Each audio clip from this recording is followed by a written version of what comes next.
Hello students, आज हम chapter 5 के जो बचे हुए न्यूमेरिकल प्रॉब्लम्स हैं बहुचयनात्मक में और लघुरात्मक और आंकिक प्रश्न जो भी हैं उनमें से कुछ टिपिकल प्रॉब्लम्स को मैं यहाँ सॉल्व कर रहा हूँ।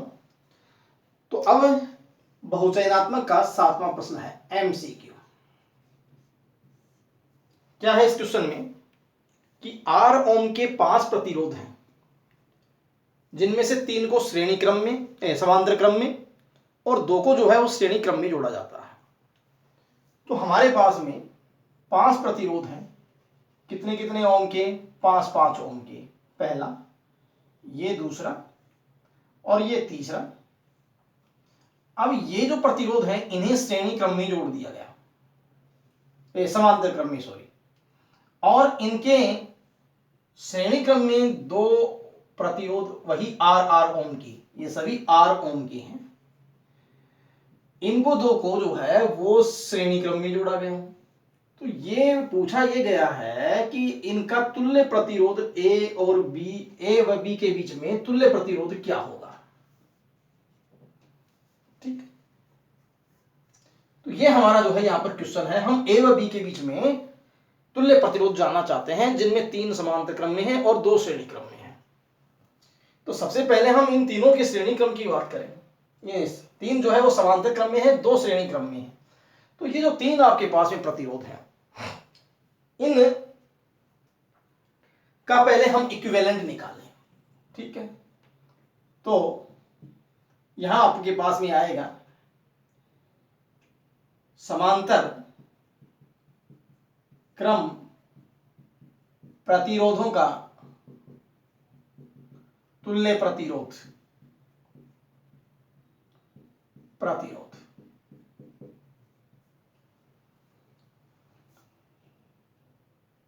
1/RP बराबर 1/R plus 1/R plus 1/R। 1/RP बराबर 3/R और RP बराबर R/3। इसका मतलब ये जो हमारे पास में जो प्रतिरोध है इनका जो तुल्य परिपथ हम बनाएं तो इनका तुल्य परिपथ ये बन गया। ये हमारे पास में R/3 ओम आ गया, ये तीनों की जगह। फिर ये R रह गया, फिर ये भी हमारे पास में R रह गया। तो फिर A और B के बीच में अब तुल्य कितना हो गया? तो तीनों ही कौन से क्रम में हैं? ये तीनों ही जो है वो श्रेणी क्रम में हैं। तो फिर श्रेणी क्रम में, तो फिर यहां लिखें तुल्य प्रतिरोध। A व B के मध्य तुल्य प्रतिरोध, A व B के मध्य तुल्य प्रतिरोध R इक्विवेलेंट कैसे निकालें? R/3 plus R plus R। तो फिर ये हमारे पास R इक्विवेलेंट हो गया कितना? 3 LCM, R plus 3R plus 3R। तो ये आ गया 7R/3। क्लियर? इस तरीके से जो है हम R इक्विवेलेंट निकाल सकते हैं। तो इन तीनों का तुल्य 7R/3 होगा। तो ये जो आपका ऑप्शन है, ये ऑप्शन जो है वो ब वाला सही होगा। तो आप इसे नोट कर सकते हैं। 7वां प्रश्न था ये MCQ का।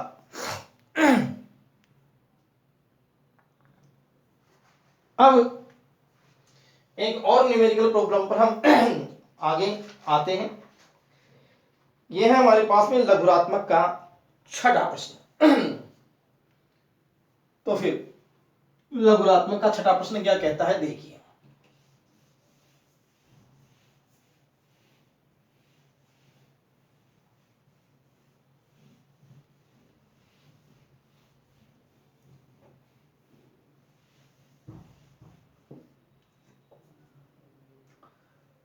सिक्स्थ क्वेश्चन, शॉर्ट का लघुरात्मक।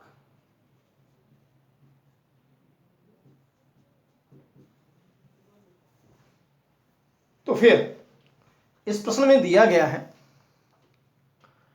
कि हमारे पास में एक प्रतिरोध है जो 8 आर ओम का है और इसे जो है एक वृत्ताकार रूप में जो है मोड़ा गया। तो ये कोई आपके पास 8 आर ओम का ये प्रतिरोध है और इसे ये वृत्तीय रूप दिया गया है, ये वृत्तीय रूप दे दिया गया, ठीक है। और ये इसके व्यास के परितय 2 बिंदु हो गए। तो आपको बताना ये है कि इस व्यास के परितय जो बिंदु ए व बी हैं, इनके बीच में तुल्य प्रतिरोध कितना होगा। हमें ए और बी के बीच में तुल्य प्रतिरोध चाहिए। तो फिर मैं यहां ये देखता हूं कि ये 8 आर ओम का है और इसको इस तरीके से हम इसमें पूरे टोटल 8 आर ओम है, लेकिन इन बिंदुओं के बीच में 4 आर ओम तो ऊपर रह गया, 4 आर ओम नीचे रह गया। तो फिर यही आपके पास में ये जो परिपथ है इसके इक्विवेलेंट क्या बनेगा, देखिएगा। ये इस तरीके से बन गया कि ऊपर तुम्हारे पास में 4 आर ओम रह गया और नीचे का भी कितना रह गया, 4 आर ओम। ये इक्विवेलेंट सर्किट बन गया किसके बीच, ए और बी के बीच। टोटल कितना था, 8 ओम था, लेकिन इस तरीके का रूप दे देने से इन बिंदुओं के बीच 4 ओम ऊपर और 4 ओम नीचे। तो ये 4 आर, ये भी 4 आर। तो अब तुल्य कैसे निकालें, ये दोनों किस में हैं, ये दोनों समांतर क्रम में। तो समांतर क्रम में यदि 2 प्रतिरोध लगे हों तो तुल्य निकालने के लिए दोनों की गुणा बटे में दोनों का जोड़। तो फिर r equivalent equal 4r into 4r divide by 4r plus 4r, या वैसे भी निकाल सकते हैं 1/rp equal 1/4r plus 1/4r। ये रह गया आपके पास में 16r स्क्वायर 16r स्क्वायर बटे में 8r। r से ये r कैंसिल हो गया, तो ये हमारे पास में कितना बन गया, ये रह गया 2r।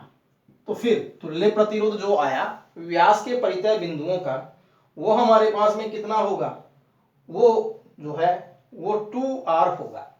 तो इस तरीके से जो है हम इस क्वेश्चन को कर सकते हैं। 2r ओम होगा। नेक्स्ट, ये तो हमारा जो है शॉर्ट का क्वेश्चन हो गया। अब हम आंकिक प्रश्नों में से कुछ प्रश्न ले रहे हैं जो टिपिकल है, जिनको हमें सॉल्व करना है। देखिए,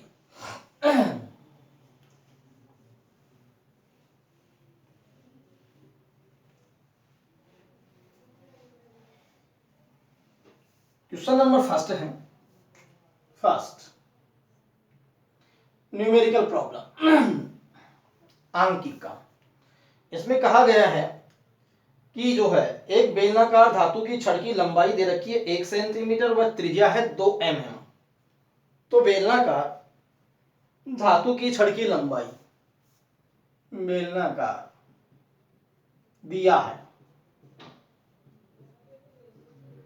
बेलनाकार धातु की छड़ की लंबाई, तो की छड़ की लंबाई L बराबर मान लें कितनी है, ये है हमारे पास में 1 सेंटीमीटर और बराबर 1 गुणा में 10 की घात -2 मीटर।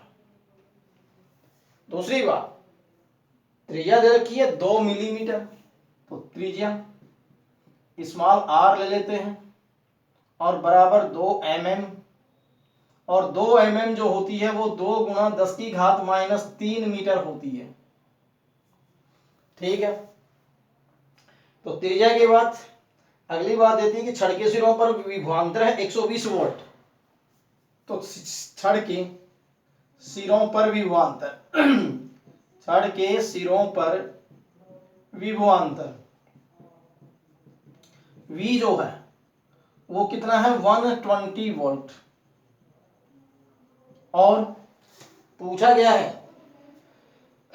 पूछा है कि यहां पर जो है प्रवाहित धारा का मान ज्ञात कीजिए, लेकिन दे रखा है हमें प्रतिरोधकता, रो ये गिवन है। इस धातु की छड़ की लंबाई, धातु की जो छड़ है उसकी प्रतिरोधकता 1.7 गुणा 10 की घात -8 ओम मीटर। ठीक है, निकालना है कि इस धातु की छड़ में कितनी धारा प्रवाहित आई होगी। ये हमारा जो है वो क्वेश्चन है।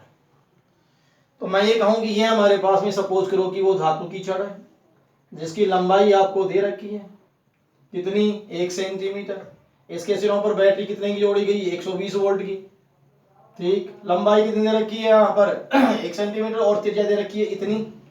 और इस धातु की छड़ की जो प्रतिरोधकता है वो प्रतिरोधकता दे रखी है कितनी, ये प्रतिरोधकता दे रखी है हमें जो है 120 वोल्ट दे रखी है। तो हमें निकालना है कि इसमें धारा आई कितनी प्रवाहित होगी। चलिए, तो अब आई निकालने तो हमारे पास में क्या क्या चीजें हमें चाहिए, देखिए।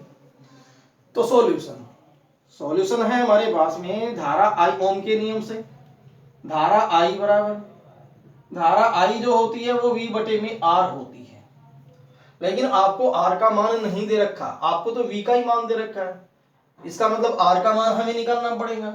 तो फिर हम ये 1 नंबर लिख लें या फिर हम 1 नंबर इसको ले लें और R का मान लिखें। तो R का मान तो होता है रो L अपॉन में E, लेकिन हमें रो दे रखा है, L दे रखा है, लेकिन A नहीं दे रखा। लेकिन हमें पता है कि जो अनुप्रस्थ काट क्षेत्रफल होता है वो पाई R स्क्वायर होता है। तो रो L अपॉन में पाई R स्क्वायर। अब ये त्रिज्या भी दे रखी है तो ये बात नंबर 2। तो फिर 1 व 2 से हमारे पास में धारा का जो फार्मूला बनेगा वो क्या बनेगा, I इक्वल V अपॉन में R की वैल्यू रो, L अपॉन में A की जगह हम रो, यहां पर रो L अपॉन में पाई R स्क्वायर। तो पाई R स्क्वायर कहां चला गया, ऊपर चला गया। अब आपके पास में I की वैल्यू निकालनी है तो सारी चीजें अवेलेबल हैं। देखो V 120, पाई 3.14, R त्रिज्या 2 गुना 10 की घात -3 का होल स्क्वायर, और अपॉन में रो की वैल्यू दे रखी है कितनी, 1.7 इंटू 10⁻⁻8 इंटू L की वैल्यू कितनी दे रखी है, 1 इंटू 10⁻⁻2। ठीक है, ये आपके पास में I की वैल्यू जो है वो आ जाएगी। ये किस में आएगी, ये एम्पियर में आएगी। तो अब आप सबसे पहले 10⁻⁻ को सॉल्व कर लीजिए, बाकी इनको काट पीट करके और I की वैल्यू निकाल लीजिए। तो ये यहाँ पर जो है क्वेश्चन इस तरीके से ये सॉल्व होगा। एक बार मैं फिर बता देता हूँ। लंबाई दे रखी थी धातु की छड़ की, त्रिज्या दे रखी थी, इसके सिरों पर कितना वोल्टेज है वो दे रखा था, 120 वोल्ट लगाया, और इस धातु की प्रतिरोधकता दे रखी थी, पूछी थी कि इसमें धारा आई कितनी बहेगी, ये पूछी थी। लेकिन हम जानते थे कि I equal V upon R होता है, लेकिन हमारे पास में V की वैल्यू थी नहीं, V की वैल्यू थी, R की वैल्यू नहीं थी। R होता था रो L अपॉन में A, लेकिन A की वैल्यू नहीं थी, लेकिन A को हमने पाई R स्क्वायर पुट कर दिया। अब हम इस इक्वेशन में फर्स्ट में हम इस R की वैल्यू को रख दें तो रो L तो नीचे आ जाएगा, पाई R स्क्वायर ऊपर चला जाएगा, और इस प्रकार से इस समीकरण में जितनी वैल्यू दे रखी है वो सारी हमारे पास में अवेलेबल हैं। हम इजी वे में I की वैल्यू कैलकुलेट कर सकते हैं। तो ये तुम्हारा जो है क्वेश्चन हो गया, जो है फर्स्ट न्यूमेरिकल प्रॉब्लम। आप नोट कर लीजिए इसको और इसकी कैलकुलेशन करेंगे, कितनी एम्पियर करंट आती है ये आपको सॉल्व करके देखना है। नाउ अब हम अगले वाले न्यूमेरिकल प्रॉब्लम पर आते हैं।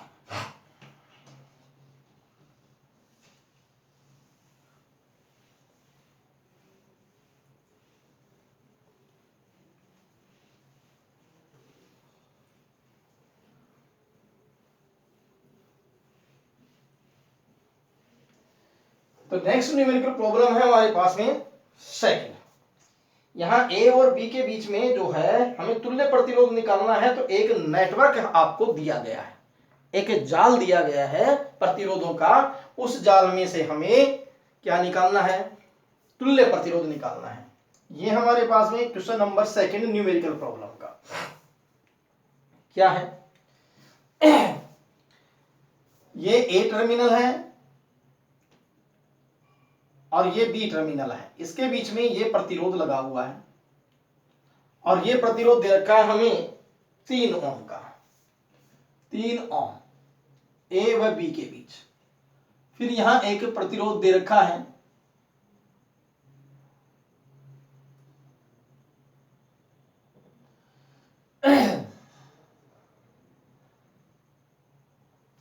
ये जो प्रतिरोध है ये दे रखा है हमें 3 ओम का। एक ये प्रतिरोध इस तरीके से है, ये प्रतिरोध है 6 ओम का। फिर यहां एक प्रतिरोध फिर जुड़ा हुआ है, ये 3 ओम का। फिर ये एक और प्रतिरोध है, ये 6 ओम का। इसके बाद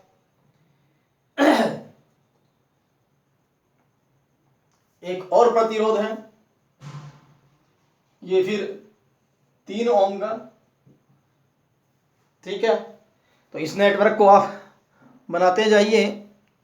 तो ये एक और प्रतिरोध हमारे पास में यहां भी 3 ओम का है ये।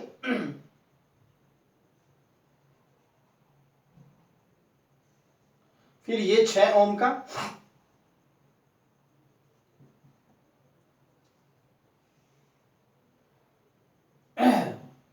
ये भी 6 ओम का।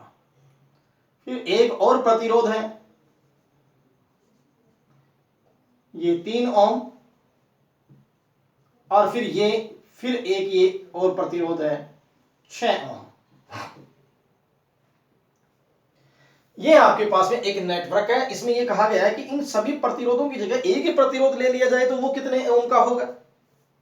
ठीक है, तो ये वाला जो प्रतिरोध है वो 3 ओम का ही दे रखा है। ये सभी 3 के हैं और ये जो है 6 के अंदर वाले 6 ओम के हैं। कैसे सोल्व करेंगे भाई इसको? ए और बी के बीच में चाहिए, लेकिन हम यहां ध्यान दें कि ये दोनों प्रतिरोध हैं। मैं इस वायर को सीधा कर दूं, इस वायर को मैं यहां से सीधा कर दूं तो 3 और 3 ये दोनों श्रेणी में आ जाएंगे, और श्रेणी में आ गए तो इन दोनों का रिजल्ट 6 हो गया कि नहीं हो गया? देखो, ये दोनों श्रेणी में है, ये मुड़ा हुआ वायर है, इसको सीधा कर दिया जाए तो श्रेणी में आते ही 3 और 3 6 ओम हो गए कि नहीं हो गए? तो 6 ओम हो गए तो मैं इन दोनों को हटा दूं, इनकी जगह इन बिंदुओं के बीच में केवल एक ही लगा दूं। तो ये बात आपको समझनी होगी। तो 3 और 3 6, मैं इसको रिमूव करता हूं और इन दोनों की जगह मैं एक ही प्रतिरोध जो इनका मुकाबला करने वाला है इनके बीच में 6 ओम का वो लगा देता हूं।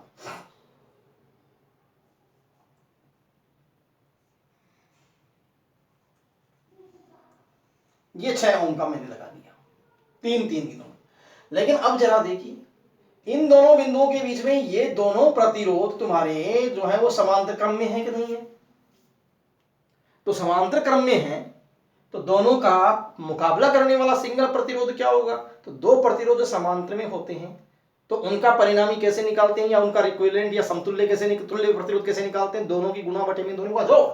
तो 6 6 36 और बटे में 12, और 36 में किसका भाग दे दिया जाए? 12 का। चाहे ऐसे निकालो 1/6 प्लस 1/6 लघुत्तम लेकर के वैसे निकाल लो, चाहे आप इन दोनों की गुणा बटे में दोनों का जोड़ कर दो। तो 6 6 36, 36 बटे में 6 6 12, 12 3 36, इसका मतलब 3 ओम आ गया। 3 ओम आ गया तो मैं इनकी जगह इन दोनों बिंदुओं के बीच में 3 ओम लगा दूं, इन दोनों को हटा दूं। चलिए, मैंने इन दोनों के को हटा दिया और 3 ओम लगा दिया। ये लो, अब अगेन देखो, ये 3 ओम आ गया तो ये 3 ओम और ये 3 ओम ये अगेन किस में आ गई? ये अगेन आ गए श्रेणी क्रम में, और श्रेणी क्रम में आ गए तो सीधे जुड़ेंगे। 3 और 3 6 ओम हो गए। तो फिर मैं इन दोनों को हटा दूं और इन दोनों की जगह 6 ओम लगा दूं, तो फिर ये मैंने 6 ओम लगा दिया। ये लो, अगेन ये दोनों फिर समांतर क्रम में आ गए। तो समांतर क्रम में आ गए तो दोनों की गुणा बटे में दोनों का जोड़। 6 6 36, 36 बटे में 12, 12 3 36, 3। इन दोनों को हटाता हूं और दोनों की का मुकाबला करने वाला एक ही लगा देता हूं, कितना? 3 का। तो ये मैंने 3 लगा दिया। अगेन ये 3 और ये 3 श्रेणी में आ गए, तो श्रेणी में आ गए तो फिर 3 और 3 6, फिर इन दोनों को हटा दूं और इन दोनों की जगह एक ही लगा दूं 6 ओम का, तो ये 6 ओम। अब ये 6 और 6 फिर किस में आ गई, समांतर क्रम में वापस, दोनों की गुणा बटे में दोनों का जोड़, 36 बटे में 12 3, तो इन दोनों को हटा दूं और दोनों की जगह एक ही लगा दूं, तो ये दोनों को हटा दिया और ये दोनों की जगह मैंने एक ही लगा दिया। और फिर 3 और 3 किस में आ गई, 3 और 3 फिर श्रेणी में आ गई, विस्तार को वायर को सीधा करेंगे, तो फिर इन दोनों को हटा दें और इन दोनों की जगह इन बिंदुओं के बीच में 3 और 3 6 लगा दें, तो ये मैंने हटा दिया और इन दोनों की जगह ये हमारे पास में 6 ओम हो गया। अब ए और बी के बीच निकालना है, लेकिन ये दोनों किसमें हैं, ये दोनों समांतर क्रम में, तो समांतर क्रम में है तो इनका तुल्य निकालेंगे। तो फिर तुल्य कैसे निकालेंगे, इनका तुल्य निकालेंगे दोनों की गुणा, 6 गुणा में 3 बटे में 6 प्लस 3, तो 18 बटे में कितने हो गए, 18 बटे में 9, 9 दूनी कितने हो गए 18 2, तो फिर ये कितने ओम का हो गया, ये 2 ओम का रजिस्टर हो गया। इस तरीके से हम इस नेटवर्क का तुल्य प्रतिरोध जो है वो 2 ओम प्राप्त कर सकते हैं। तो ये सारा सिस्टम आपके रिकॉर्ड में हो गया है, इसको आप 1 बाई 1 स्टेप देखते जाइए, किसका मैंने जो है किस तरीके से जो है इक्विवेलेंट निकालते गया, मैं उसको रिमूव करते गया और लास्ट में किस तरीके से ये 2 ओम आपके पास में प्राप्त हुआ। ठीक है, तो ये हुआ आपका न्यूमेरिकल नंबर 2। अब हम नेक्स्ट न्यूमेरिकल पे आते हैं। क्या कहता है देखिए नेक्स्ट न्यूमेरिकल प्रॉब्लम है हमारे पास में 3rd। ये कोई 2 पॉइंट है, यहां हमें एक प्रतिरोधों का वैसा ही जाल दे रखा है,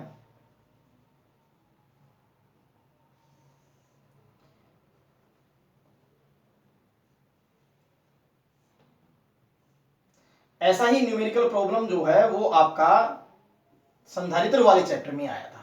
एक इनफाइनाइट जो है वो अनंत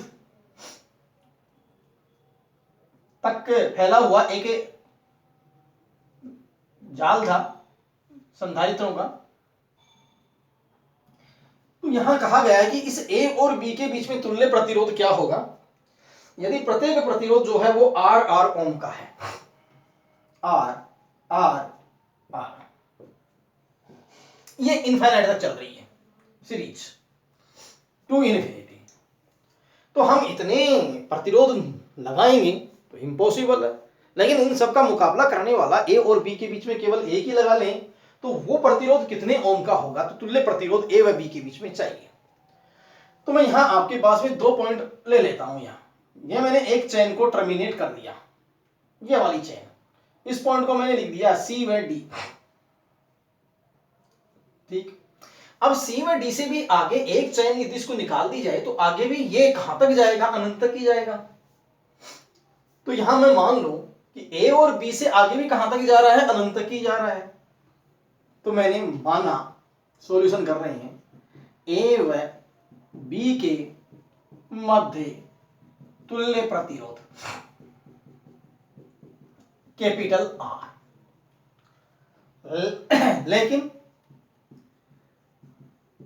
टर्मिनल सी व डी के आगे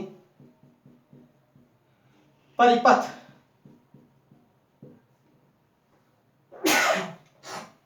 अनवरत रूप से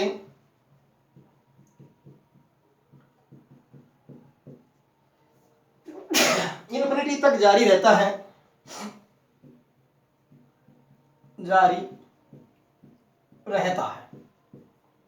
तब सी व डी के मध्य तुल्य प्रतिरोध कैपिटल आर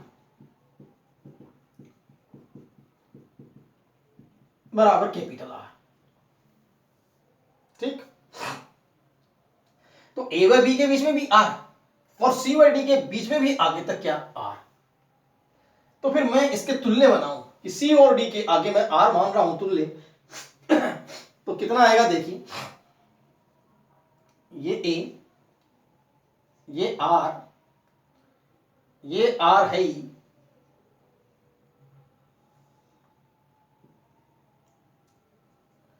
और इन दोनों के बीच में इसके आगे मैंने तुल्य कैपिटल आर लिया है, तो ये आपके पास में आ गया कैपिटल आर सी व डी के बीच। ये पॉइंट कौन सा है, सी, और ये कौन सा है, डी, क्योंकि इसके आगे आपने तुल्य प्रतिरोध आर ले लिया। अब ये दोनों प्रतिरोध आपके पास में समांतर क्रम में आ गए, तो फिर समांतर क्रम में आ गए तो इन दोनों का रिजल्ट कैसे लिखें, तो इसके तुल्य बनाओ। ये पॉइंट ए, ये हमारे पास में आर, और ये दोनों की मल्टीप्लाई हम करें तो आर आर और बटे में आर प्लस आर, और ये बी टर्मिनल,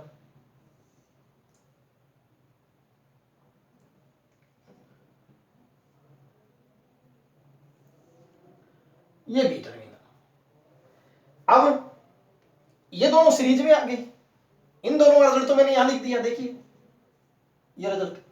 लेकिन नेक्स्ट ये दोनों सीरीज में है तो मैं इसको सीधा ही कर दूं वायर को, ये ए की ले लूं, ए और बी के बीच ई आर भी है और जोड़ दूं तो r plus are are upon में आर प्लस आर, तो ये ए पॉइंट है और ये बी पॉइंट है, तो ए और बी के बीच में तुल्य कितना हो गया, r plus are are upon में आर प्लस आर हो गया।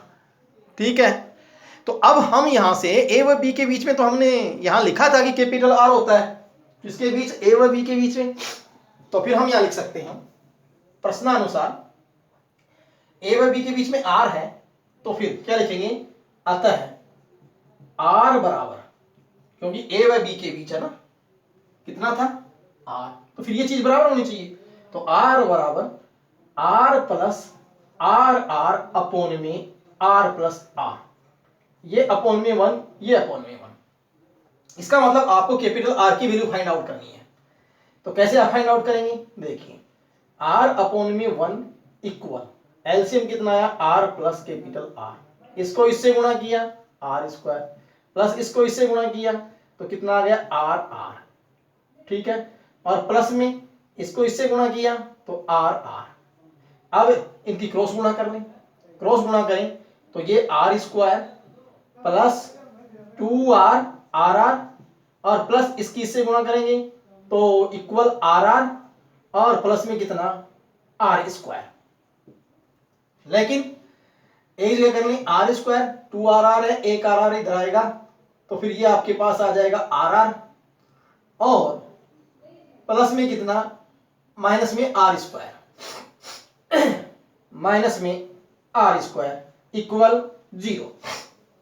तो एक बार इसको फिर आप चेक कर सकते हैं कि क्या क्या चीज हमारे पास में आएंगी। देखिएगा ये हमारे पास में क्या था, capital R equal R plus are are upon में आर प्लस आर था, एलसीएम लिया आर प्लस आर, तो R square plus are R, ठीक, प्लस आर आर, ठीक है। अब ये तो हो गया R square plus 2 R are, और बराबर लैम्डा आर आर इंटू में आर स्क्वायर। लेकिन यहां से मैं ये भी लिख सकता हूं, माइनस से भाग दे दूं तो कितना आ जाएगा, R square minus R R minus R square equal 0। Minus से डिवाइड करोगे तो ये प्लस हो जाएगा, ये माइनस हो जाएगा, ये भी माइनस हो जाएगा। अब यहां ये एक द्विघात समीकरण बन गई, ये एक द्विघात समीकरण बन गई, और ये द्विघात समीकरण जो है ये आपको सोल्व करनी है, क्योंकि संधारित्र वाले में भी ये सोल्व की थी। तो जब आप इसको धाराचार्य मेथड या हिंदू विधि से सोल्व करेंगे, ये खुद को सोल्व करना है आपको, x equal minus B plus minus root B square minus 4ac upon में 2a। यहां x का काम कौन कर रहा है, यहां x का काम कर रहा है आर स्क्वायर। तो फिर यहाँ हम इससे इसकी तुलना कर देंगे। क्या लिखा मैंने, x बराबर minus B plus minus B square minus 4ac upon में 2a, ये वाली यहाँ पर। तो अब इसे जो है आप सोल्व करेंगे इससे और r की वैल्यू फाइंड आउट करेंगे। ऐसा मैंने संधारित्र वाले में करवाया था, तो ये आपके लिए होमवर्क है, बाकी काम करना। तो आज का लेक्चर बस यहीं तक है। Thank you.